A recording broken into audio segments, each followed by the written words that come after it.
hablado también de la huelga de alquileres y de que esto puede generar mucho miedo.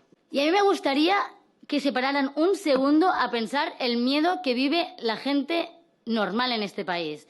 La gente vive angustiada, la gente nos dice que tiene goteras en su casa, que tiene humedades por miedo a que no le renoven el contrato. La gente está dejando de darle desayuno a sus hijos por tener que pagar el alquiler a cada mes. Tenemos una población inquilina aterrorizada. Ahora mismo las cosas están cambiando porque nos hemos dado cuenta que todas nosotras tenemos un problema, pero que si nos organizamos igual el problema lo empiezan a tener ellos.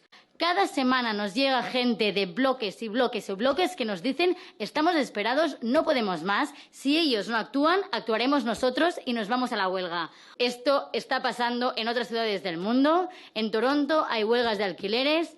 En Nueva York la huelga de alquileres es legal. Si el rentista no cumple con su parte del contrato, el inquilino puede dejar de pagar el alquiler. E incluso en este país, en el año 31, en la ciudad de Barcelona, hubo una huelga en la que participaron más de 100.000 familias. Si ustedes no toman medidas valientes y bajan los alquileres, nos van a obligar a tener que declarar una huelga de alquileres y creo que si alguien es culpable de esta situación, son precisamente ustedes.